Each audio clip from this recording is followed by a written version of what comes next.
Good morning, everyone. Welcome to Admiral Markets. My name is Chris. Thanks for joining this live webinar where we take a look at Fibonacci and Waves. This is a strategy webinar, and we're going to focus on those two things. First, if you follow Twitter, you can follow us if you like with more information, more content, more analysis at Chris Forsick at Admiral Markets. All right. First of all, though, be aware that when watching this webinar, it is presented to a global audience, but may not be suitable for everyone. Please visit admiralmarketsglobal.com, select your country of residence, and contact the appropriate entity to find out more about that. Also, please be aware that trading for exchange and global financial markets is considered high risk. Please seek the advice of an independent financial advisor for more information on that. This webinar is for informational and educational purposes only. By continuing watching this webinar, you agree with this disclaimer and you are aware of the risk involved when trading. All right, thank you for your attention on that.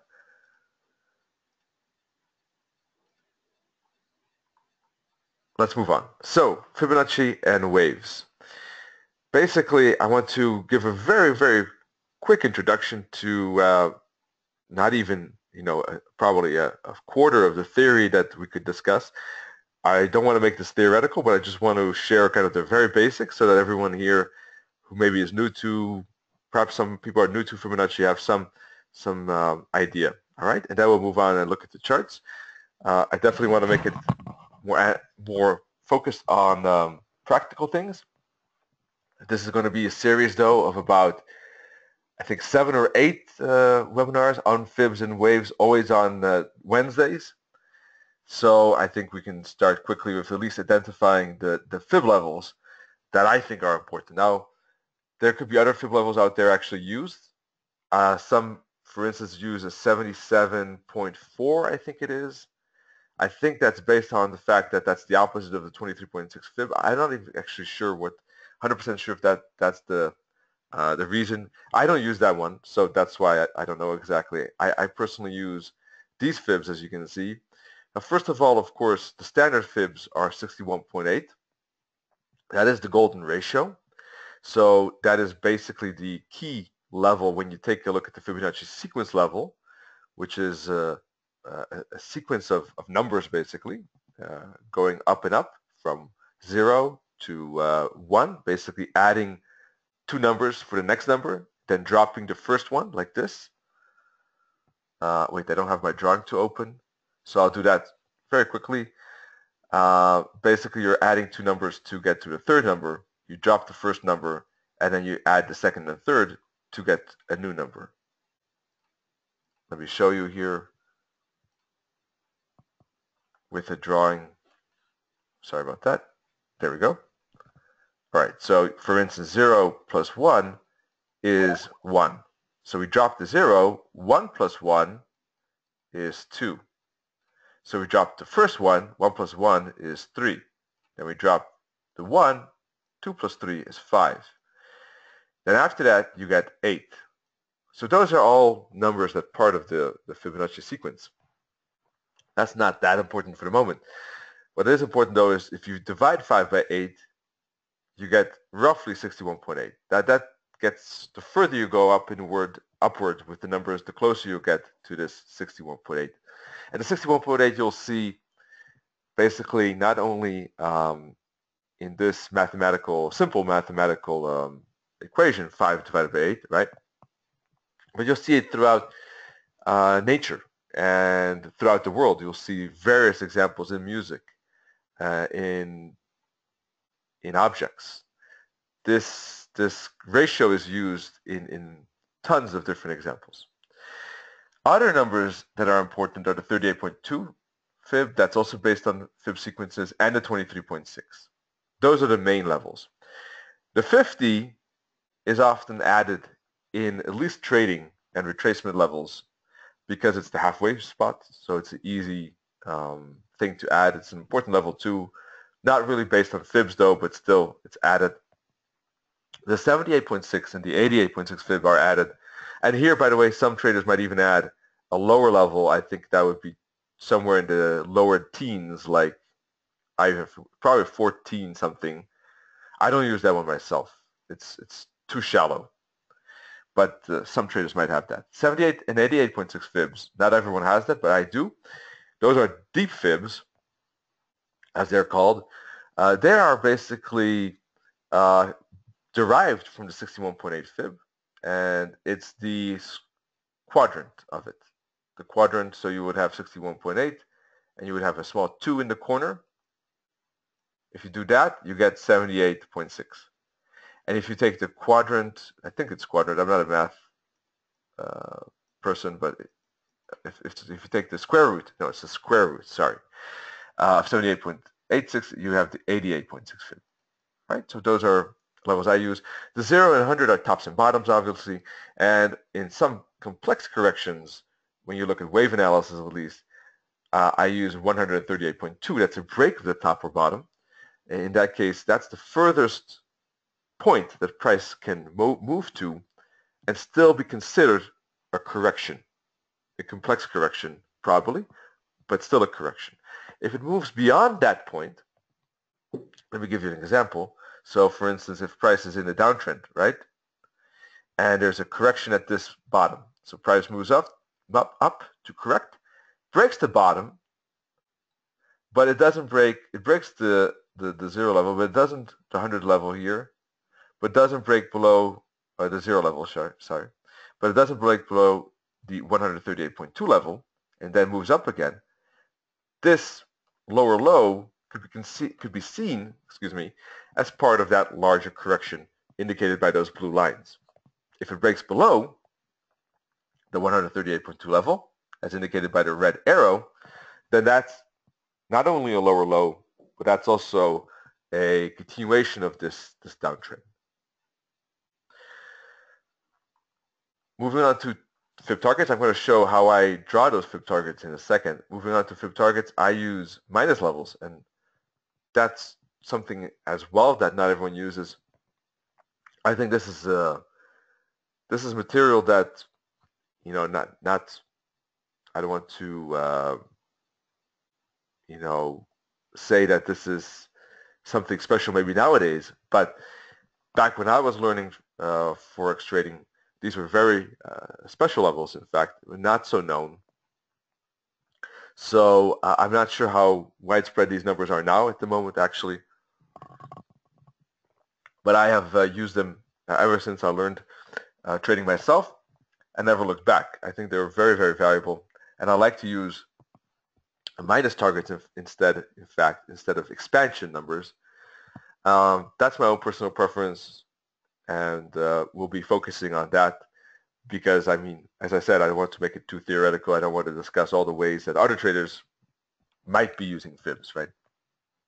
So I use minus numbers, and I use one fib tool, in fact, for putting all those levels on the chart, which is also handy that you only have to draw the tool once to get all those numbers for that swing. The levels I use are here, minus 272, minus 61.8, etc. Those two are the most important.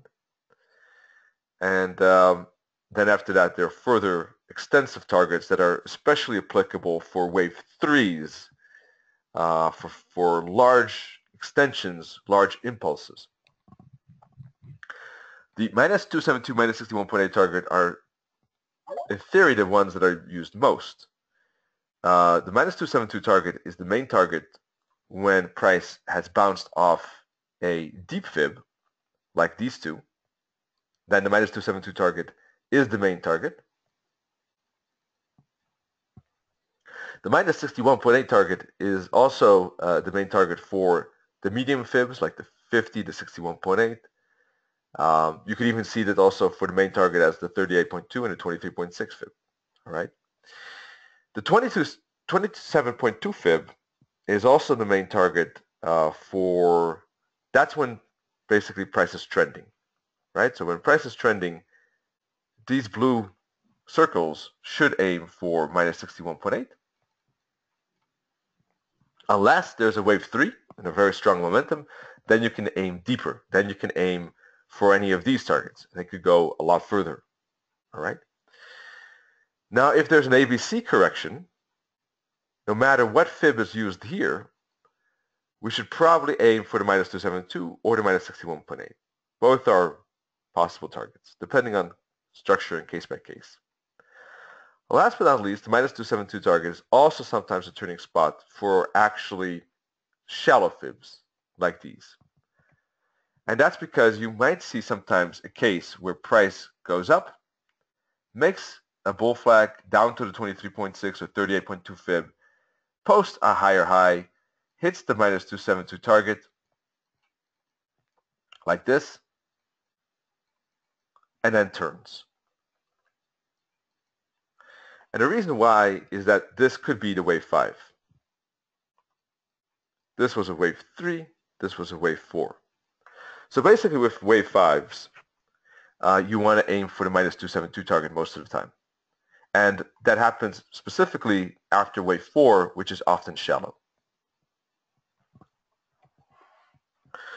So from that point of view, knowing what wave it is at this point helps. But that's something we're not going to really discuss a lot today. Wave analysis is another topic in a way. I want to focus today more on fibs. But so if you're not sure about the waves at this point, we'll discuss that in a second, which fibs are better to use and etc. But to give you already a hint, confidence with other tools will help you with that. So, and if you're not sure, it's always maybe better to either be on the conservative side, depending on also your trading psychology, or split the trade in two, having a target at the minus 272 and one target at a further point. Elliott waves very quickly consist of 1, 2, 3, 4, 5 impulse, momentum, corrections of ABC, 3 waves, or WXY if they're complex corrections, ABCDEs for triangles, and WXY X set if the correction is even more complex. That's a quick introduction. It is very useful to use fibs and waves together. They are a very smooth match because basically we put fibs on the waves of the Elliott waves, right? So they're a great match like that. Now, that said, we can use fibs as well without the waves, and different tools we can use for that, like an oscillator. It's basically about finding the swings that make sense and that are valuable, putting the fibs on those swings, and then using those fibs for trading decisions. We should keep in mind that as long as momentum is on our side and the trend is on our side, fibs are our friends. We can also use, of course, fibs on counter trend moves, in reversals, in zigzags.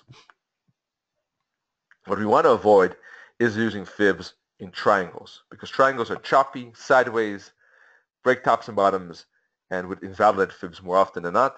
And that's where fibs do not do so well for the equity curve and for trades. That's when we want to zoom out and use fibs on a higher piece, a larger piece of swing or price action, but not within that triangle. So that's a brief kind of introduction here of fibs, brushing on kind of the, let's say, the most core and important points. Maybe I've even forgot a few there, but that's not the point. I didn't want to make it too theoretical, and we already have Fib webinars, right, that you can find on Admiral Markets YouTube channel. So you can always look there for a full recap of all the theory there of fibs. All right. So when you open up the MetaTrader 4 platform, or MetaTrader 4 Supreme Edition platform that's unique to Admiral Markets, got tons of extra indicators and features there, as we often remind you. So what you want to do is find a fib tool. So that's this Fibonacci retracement tool. That's the one I use right here in the left upper corner. If you don't have that, you just need to add a status bar or chart bar here by view, and you'll get these shortcut bars here. Now, another way of drawing fibs is actually by using expansions. I don't use that. I use the retracement one. So what you want to do is left click on the F, start with the swing low or swing high. That makes sense. So let's just put it on the blank piece. Sorry, you want to put it on by left-clicking, holding, dragging, then letting go at the spot that you want to stop. That's how you put the fib on. Bear with me if you are thinking, oh my God, I know all that. Just give me a few minutes to explain some of these basics. Very basics about how to actually draw it and use it and put it on. So once again, click on the F of the left mouse button. Click where you want to start. So let's say this is our starting spot. Keep holding with the left mouse button. Release at the top that makes sense. And if you release at a point, at a high, it will automatically click on to that high. If you put it in the middle of nowhere, it will not click on. If you put it close to a candle, it should click. You see, click, it went back or it went on that candle high. So that's how you put it on a swing high, swing low. Now let's look at the levels themselves. You can move the fib. You see that small little line here? It has 3 points, top, bottom, and middle. You can move the fib by left-clicking and moving left, right, up, down. You can also, for instance, move only 1 point. You can move, for instance, the lower to high, up and down like this, right? Or you can move the entire fib by dragging the middle. So you move the higher end by clicking the higher point, the lower end by clicking the lower spot, and you click on the middle and you move the entire thing. All right, let's make it very small so we see all the levels. All right.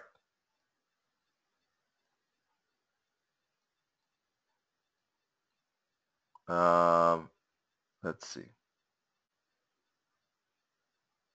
I have more levels here, but these are the ones I think are most important. All right. So let's put it here.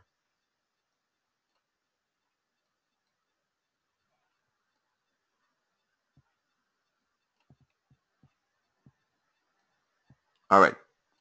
So as you see here, you have the, let me get rid of the grid. You have 138.2, 178, all these fibs I already mentioned, right? So basically what I do to add those levels, first of all,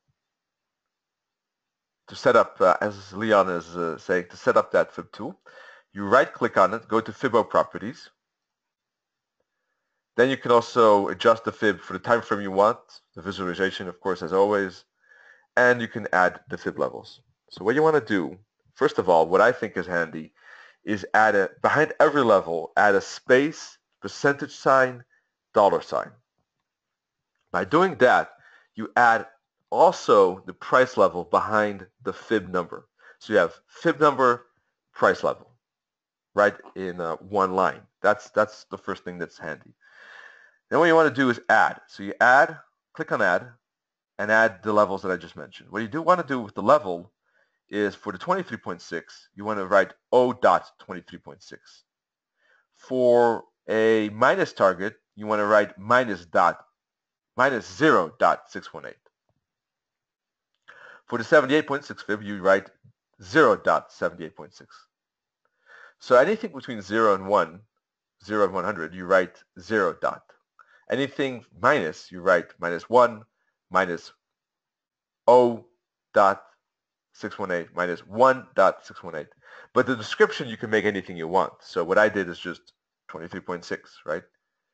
I don't write 0.23.6 fib for the description because that's my own reference. That's what you see visually here. So hopefully that's clear. You can, of course, change the color. And this, the common one, is the line you see that's connecting the fib. So what I do, drawing the fib, let's dive into how to draw the fib now. Let me take a quick sip of water here. I still have a bit of a cold. Is basically you want to know the trend direction or the momentum direction. So with the dollar CAD 4-hour chart, we can look at this piece here and say, okay, That is, one second, folks. Sorry. I wanted to put on the grid, but it didn't. I forgot the.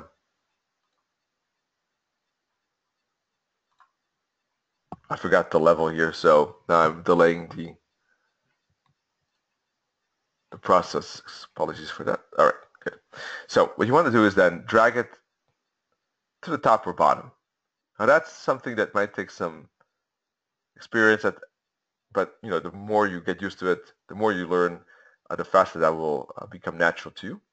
This is, I think, that the top and bottom that everyone can see. There are a few candles between that, and we see before that the downtrend, and we see momentum to the upside, and then we see some pause here, right? So we can put a fib from this particular bottom to this particular top.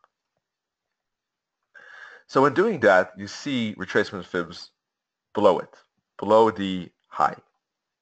This is how I like to do it, and how Nennet as well likes to do it. Some people like to do it the other way around. They like to put the fib from here to here, and they have fibs like that. So, you know, I don't want to, that's for everyone to decide. I like our way more somehow because it gives me the retracement fibs that are important. Maybe they wouldn't do it that way. Maybe they would do the fib for this swing high, swing low. They might do it like this somehow. I don't know. It doesn't matter what others do. This is how we do it. So you can see here that these are shallow fibs, right? When price retraces only to these levels, then it doesn't really go that far. These are medium fibs, and these are deeper fibs. So if price would have gone all the way down there, it would have retraced all, you know, why is it deep? Because it would have retraced most of the upside gain, and it would have traced almost all of it back, 78.6% in that case, right, of that initial upside gain. In this case, we had an upside gain, but price retraced only to the 23, only shallow retracement, only a slight bit of that upside before it continued higher again. All right? And it hit the minus 272 target, went a bit above that, but failed actually to reach that minus 61.8, in fact. That sometimes happens. So here you can see that in working. The other way around, if you're in a downtrend or you see a bearish momentum, you can put the fib from top to bottom and look for retracement as well, right? 50% retracement, and we see further downside extending to large targets, in fact. So this is how you use the fibs on those swing highs, swing lows. Now you might wonder, that's just a small retracement. Eventually price dips down here. Would that make sense too? Yes, you can move then the fib to here, from here to here. Use that fib, or you can use this swing high, swing low still if you want. That's probably on a 4-hour chart. It makes most sense to use this one because this is one swing high, swing low from a 4-hour perspective. All right. So, and you see that price breaks to the minus 272 target, but neatly bounces at the minus 61.8 and then eventually reaches the minus 1,000 target. Alrighty. That's a quick practical explanation of the fibs. Anyone have any questions so far? Please let me know in the chat if you have any follow-up things you would like to ask on that. Let's move on and take a look now at the charts. So what you want to do with fibs is make sure that you use it in trending environments. And you can use the fibs in different ways. You can use it for basically analyzing the charts. You can use it for finding key bounce and break spots. And you can use it for entries and exits. You can use it as more or less as a tool that you rely on very heavily. Let's say that this is the first thing you do when looking at the charts. Or you can use it as a minor confluence point. You could use it, for instance, have a blank chart and only use fibs. Be very big fib fan, right? Or you can use it with other things, and it will be an additional tool of confluence. Or you might even not do that, but only use it for trading decisions, not even use it as a tool of analysis.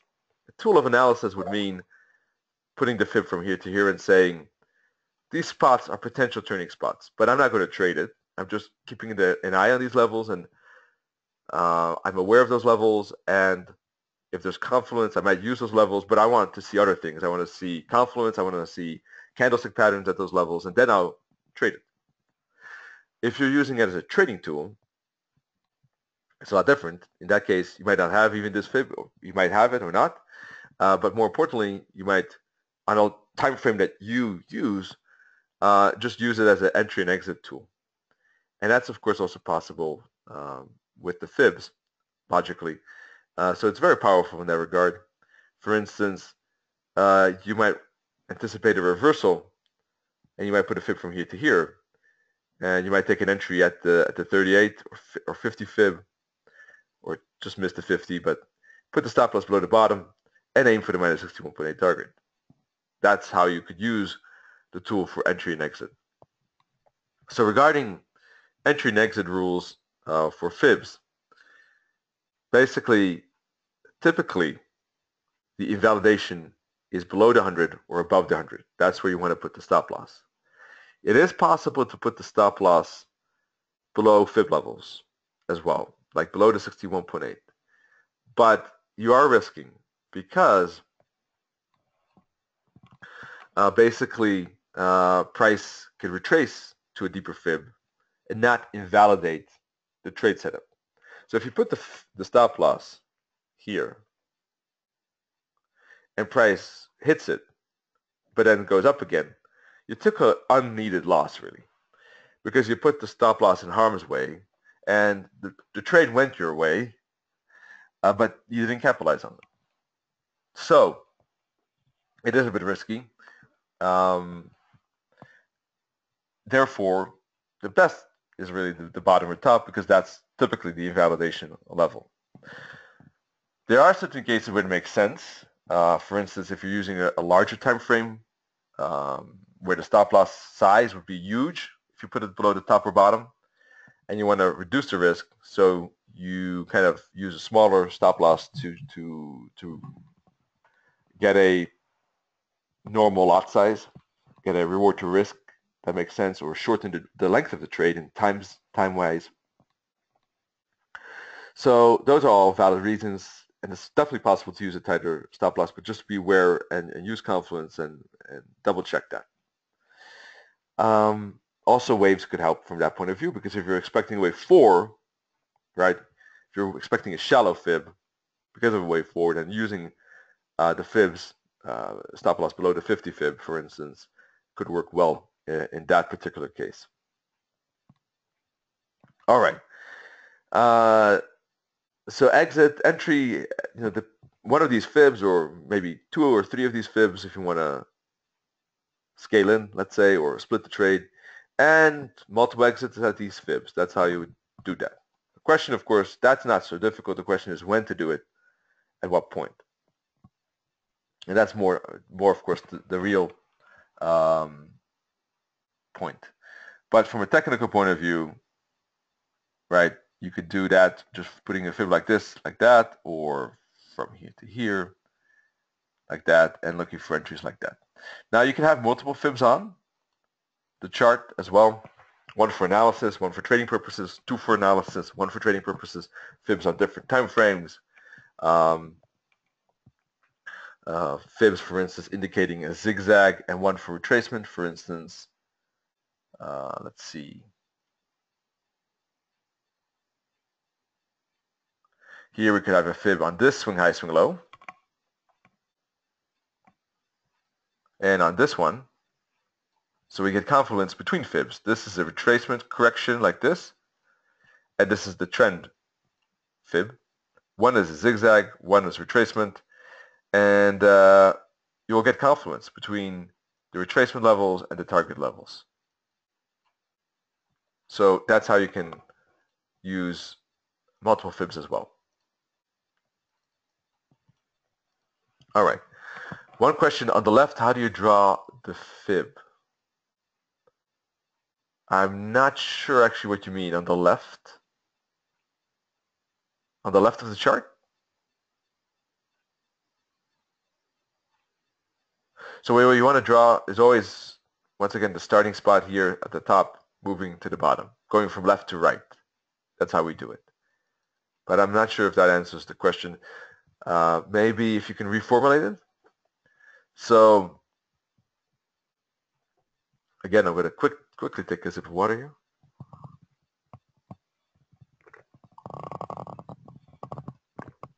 Alrighty.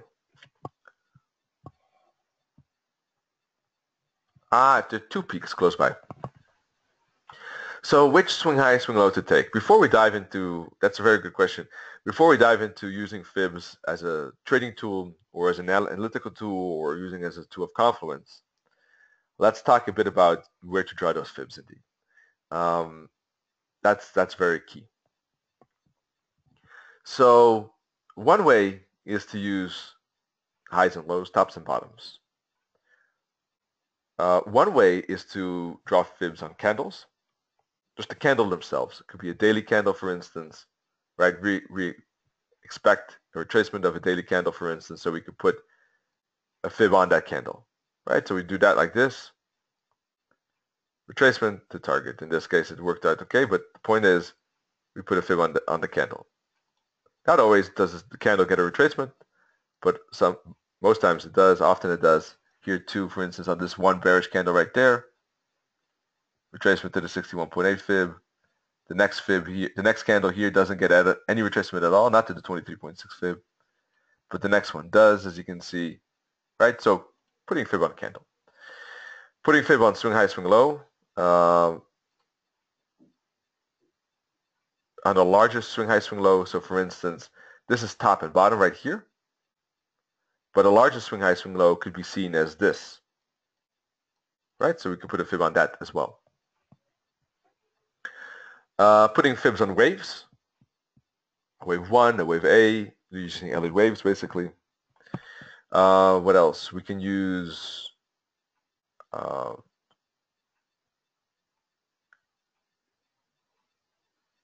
think, let's see, I'm just thinking, you can use the awesome oscillator, but that's kind of a method how to confirm that this is one swing. All right, it's a bit of an easy way of understanding what the swing high, swing low is. You can of course naturally see the tops and bottoms right here, or you can use a fractal for that. Let's add the fractal indicators, Bill Williams fractal. Then it has its own proprietary tool, for instance, that shows swing high, swing lows as well. Fractals is a good tool for that too. Indicators, Bill Williams fractals. And you see tops and bottoms. So this is a top, this is a bottom. Very simple. That helps you with identifying tops and bottoms. So you can put swings on those, fibs on those, excuse me. But if you want to know the bigger swing high, swing low, right, when price is doing this, if you look at the most recent top and bottom, it will be this.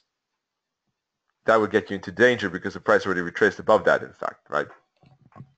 So in that case, you want to look at the bigger swing high, swing low. So what is that? You could then look at the awesome oscillator and look at the top of the oscillator and the bottom of the oscillator. And that will give you the idea when it gets back to the zero line what the swing high, swing low is, which is from here to here. Potentially the lowest point until it hits the zero line, right? So that is from here to here or here. You could do that.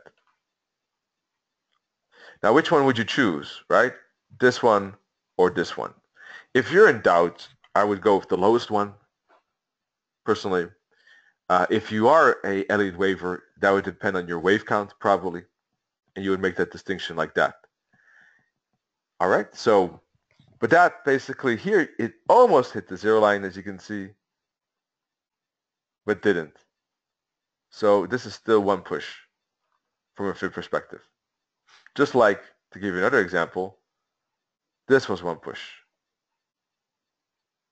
You see, all of that was below the zero line. Here, this was a corrective piece consisting of three parts. This one, and this one. That looks like a person with glasses and a nose now, but that was unintentional. So that's how you can use the oscillator for bigger swings. You can use it on all time frames, by the way, but the fractals themselves show smaller swings. Now, the fractals are useful to show swings. At the start, you can use a fib like that from here to here, and you'll indeed have a good idea about a swing. That's using top and bottom. But if you would do the same principle here on the last part, you would get into trouble, wouldn't you? Because the price broke above the top. So that's when divergence is handy. Or other signals that that particular direction is running out of steam, is ending. Divergence is one of them. Huge support level on a higher time frame here that could stop price. Confluence of support, trend lines, all the information you can get that price might not continue here but might make a bigger retracement would indicate, oh, I can't use this swing high, swing low here. I could get into trouble with that. That could be just a small one now. I mean, that could break. Better to use the big fib in this case.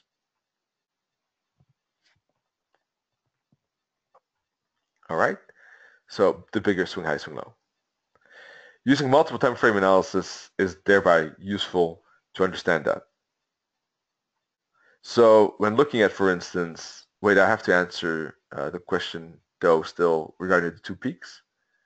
Which one to take? Most of the time you can just use the most extreme one. It really depends if, as a base case, that's probably the best, unless you use patterns, like wave patterns, time patterns, chart patterns. If you would use chart patterns, if you would use wave patterns, you would put the fib from here to here, or that's what I do at least. You would use the lower one, because in this case, I'm looking at, from a wave perspective, on a 1, 2, 3, 4. If you don't use waves, you'll probably just use this fib. Now, what is the difference? Not much, but mine did have a more precise hit on the 38. This one misses it by a tad.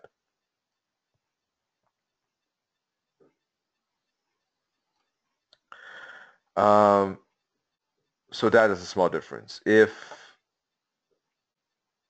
you use chart patterns, you might see this as an A, B, C, D, E, for instance, or here, sorry, A, B, C, D, E. In that case, when fibbing downwards, you would not use these stops because those belong to this correction, but you might use this one as that's the start of the downtrend. To give you an example.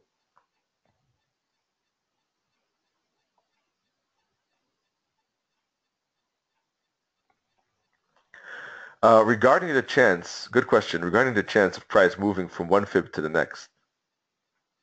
That's a good question, but let me finish the swing highs first, otherwise I might combine too many things. We'll talk about that after that, indeed. So when price, for instance, broke through these bottoms here, to me that was indicating the potential end of this uptrend. Here we had a break, 2 breaks already. So from my perspective, fully fine to use a fib in that environment, because we want to use fibs in a trending environment or where there's strong momentum, right? So we see the break, we see momentum, we see the potential for a new trend, because on the weekly there was a downtrend right here. So perfectly fine to use a fib from this top to this bottom, and price retraced almost to the 50, retraced to the 38 and almost 50 fib there, right? And turned at that spot. Now, are we in a downtrend, a new downtrend? I would put a fib from here to here. and you see that it's so-so. Technically, we pushed below it, but just with some small wicks. So the question is still hanging in the air. Is this still a correction? And I'm not sure myself. Is this still a part of a bigger correction like this? We need to break below this level really before a downtrend is more likely, right? So but that's a different question still. Regarding swing highs, swing lows, swings that make sense are from here to here, the top to bottom basically. But now, as you can see, prices reached the zero line. So now it also still makes sense to be aware of this swing high, swing low, because price has reached the zero line. So there are two potential swings, the bigger swing or the top and bottom swing. So if price breaks above resistance, it could go to retest those levels. So if you put on both, all right, it could stop here at this confluence. You can put both fibs on, or it could stop at this one. But if it breaks above the 100, then this one is invalidated, and then that for sure we wouldn't use the bigger one. All right. Let me see if I can find one more example of swing high, swing lows. Maybe on a different chart.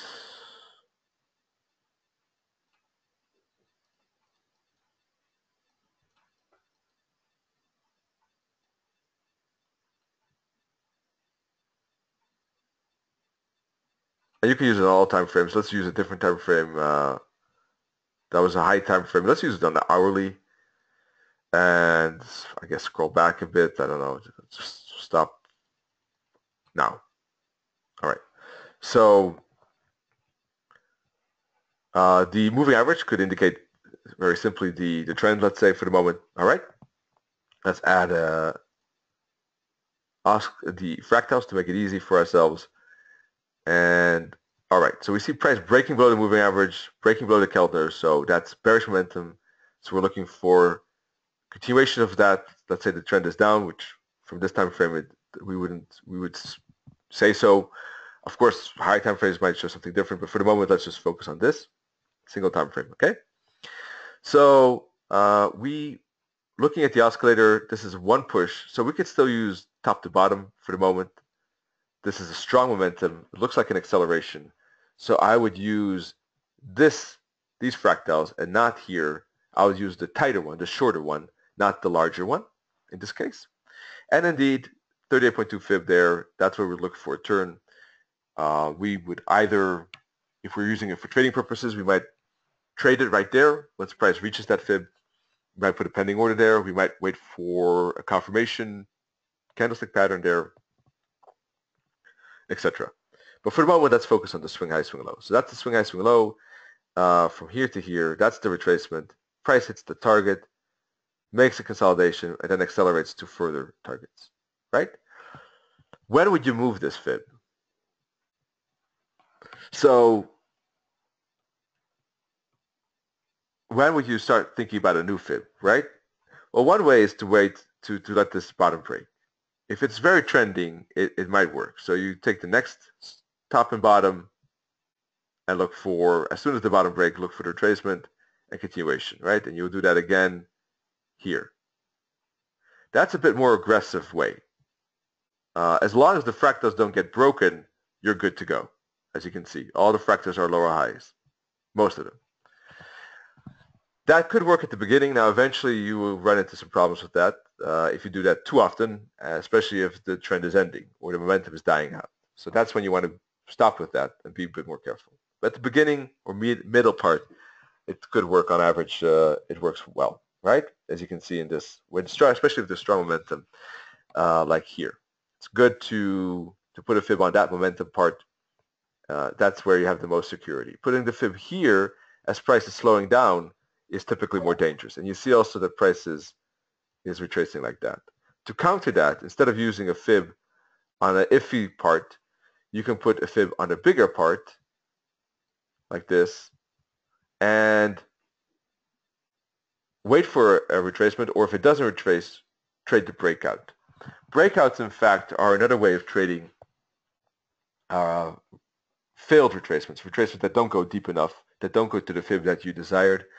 And then the breakout is actually a way of trading fibs too, as a compensation for the fact that you missed maybe the fib that you wanted to trade.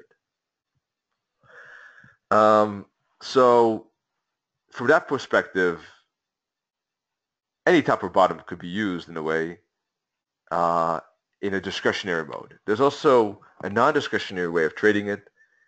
That's something I'll leave for a different webinar. We still have 7 to go, so we have plenty of time for that.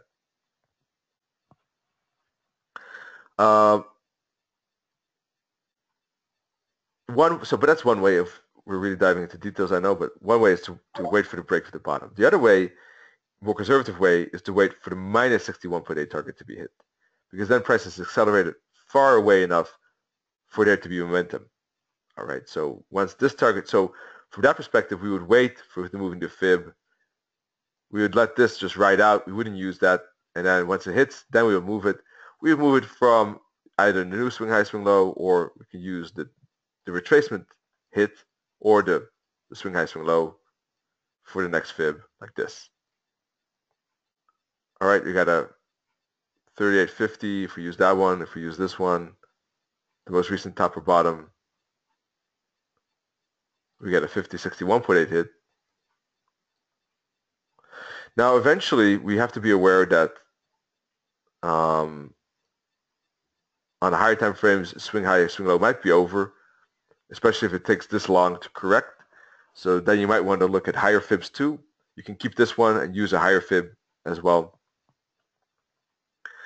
On lower time frames, you might use a fib on this part, for instance, right? You see a break of this trend line right here. This is a correction like this. So as it breaks, you might put a fib on here to here as a way to get a fib for further downside like that. So that's how you can use it on multiple time frames. From that perspective, on a 50-minute chart, this swing high, swing low, it's even visible on the hourly chart, but on a 50-minute chart, you would see a sweet swing high, swing low right there. All right, so eventually price hits the minus 272 target, then continues with the trend. And the disadvantage of waiting for the minus 61.8 target is eventually you might be waiting long, you might be waiting, having huge fibs on your chart. So that's something you need to balance. For instance, here you break the low. So instead of using the target, you might reset and say, okay, I see a clear swing high, swing low here. I see a retracement. I will use the fib on this part, just the top and bottom, and wait for the retracement for follow through. Or I see strong momentum here, and I'll put it on that. Whenever you see strong momentum, it's typically a good spot, right? Like this. Now, one thing here is a good example. If it really takes long, like this, then you want to be careful. Typically, price should continue within a reasonable amount of time. So even this was very long. This was okay.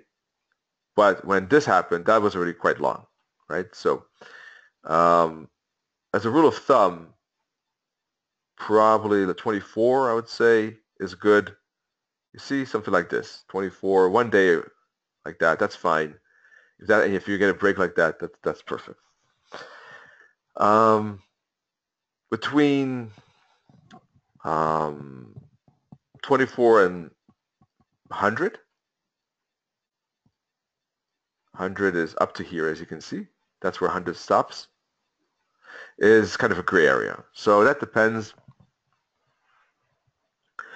how you see the structure. If you have an entry here, you might have still patience at the 50 fib, for instance, with this sideways zone, because on a higher time frame, you might get a bigger consolidation, right? So let's put this spot and check it out, the 4-hour chart here. So when that happens, you might already want to zoom out and look at the bigger picture, because in that case, there could be not an hourly correction, but a 4-hour correction. And if a 4-hour correction is happening, you might want to use the top or bottom of the 4-hour chart, right? Or even the swing high, swing low of the 4-hour chart, which would be potentially even all the way here.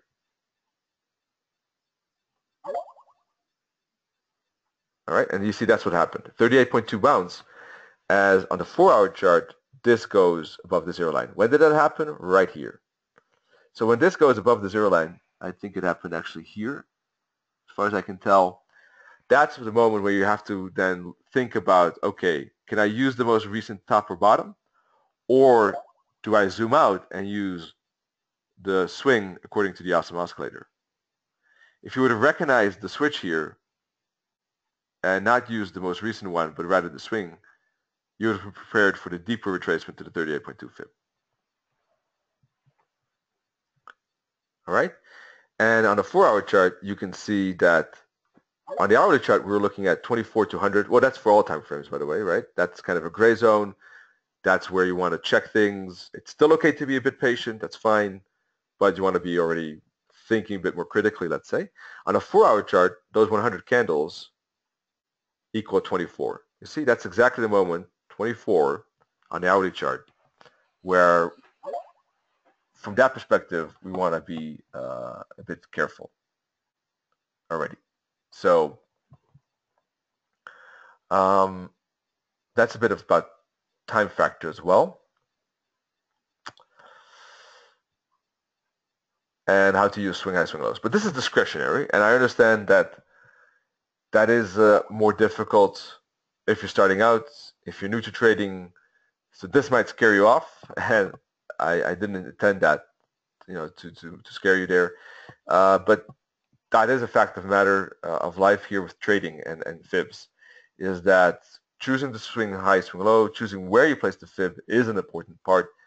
You want to place the fib in the direction of the trend, in the direction of the momentum. Often enough, if you see strong candles, right, or strong momentum, that's a spot within the trend. That's the spot where you are most sure about, typically, on average. And that if you want to, as a beginner, want to stick to that, that might be the best place to start. So you can put fibs once again on strong candles, on all candles, but be careful with that. That's a bit more risky. On tops and bottoms, on swing high, swing lows, and in a non-discretionary way. And that's something we'll still discuss. Non-discretionary way means that you can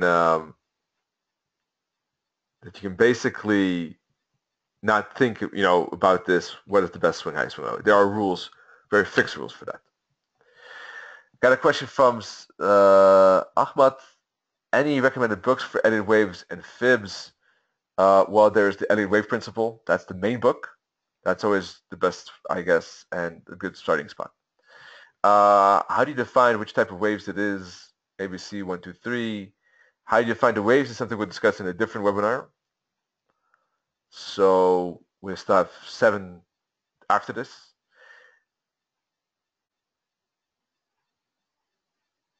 Oh, I can write that, no problem.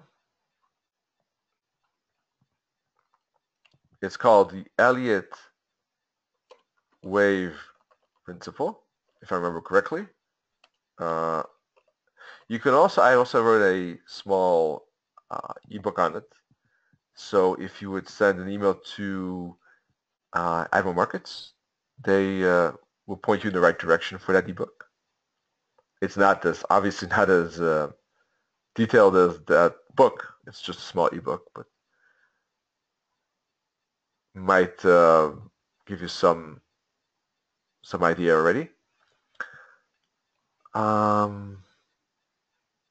Let's see, what other questions? Oh yeah, the percentage chance of price. Yeah, that's the last question, I guess, and then we'll leave it at that for today. What is the Fib level? So what is the chance that the Fib levels will be respected? Now, I saw a study that showed that obviously if you have a fib from here to here, right, that the deeper fibs will be less used. That's logical because as price retraces upwards, any of these fibs could be a turning spot. So the chance that the 88.6 fib will be used obviously is lower than the 50, because X out of 10 times price will turn at the 50, right? As a rough indication, and I saw a study, but I forgot the exact levels, but so keep that in mind. But about 1 out of 4, if you draw the fib correctly, 1 out of 4, there will be a smaller fib here used, if I remember correctly. That's about 25% chance. The medium fibs, I think each of these were like 15%, or maybe it was a bit larger, probably 20%, I would say. Something like that. And then the 1/3 would be deeper fibs, to give you an idea. Now, what if, and unfortunately I really don't remember where I found that study. That was quite a long time, a few years ago. That might have changed as well. So bear all of that in mind. But I think between you and me, I think that a study like that must have been very difficult to make. I don't know how they did that either. I forgot how they made that conclusion, or made that study. But so maybe that info is not that important. But regarding the chance of a break, if it breaks, for instance, the 23.6 fib, what is the chance it gets to the 38.2 or the 50 or the 61.8? Here too, I don't have stats. Sorry, not here too, but in this case, I don't have stats. But for my own empirical experience, the chances are quite high. There are sometimes spots where price doesn't reach the fib entirely, but the chances are quite high that it will move on to the next fib. In my opinion, 2 out of 3 fibs are respected on a time frame, on one particular time frame. So, for instance,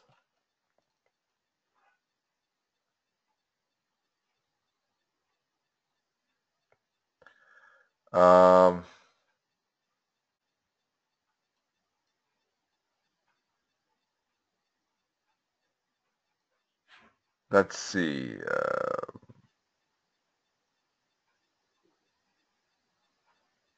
Wait, let me go to the front here. So, how to explain it? So, for instance, let's just put a fib on here from here to here. All right. All right.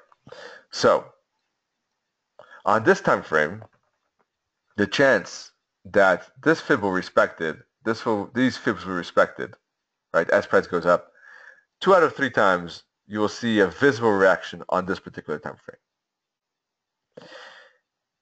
Now, in this case, we don't see a strong visible reaction. We see here a few wicks going sideways. That might count. Here we see a big wick on that candle. That I do think does count. Here we don't see any reaction, and here we see price turning at the 61.8 fib. So depending on how we count, 2 out of 4, 3 out of 4 reactions we'll see here.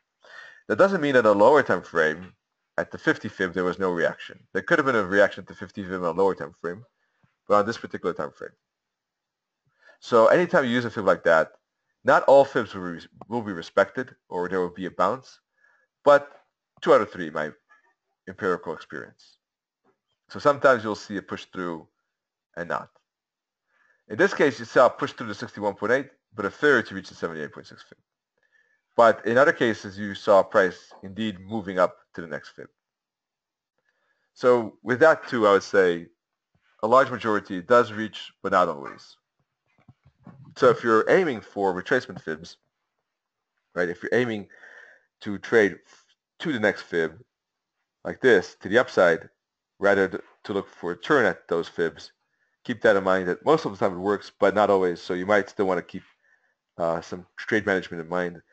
For instance, like looking at candlestick patterns like this, that could be a very good clue that it's not going to reach the 78.6 fib. Actually, I talked about this on Monday in the weekly recap or the weekly video, that I would like price to hit the 78.6 Fib and turn there. That would be perfect. Or break below the pivot point for a move down to the bottom. One thing I should have added, in fact, was if there's an engulfing twin on the 4-hour like that, it will probably not get there.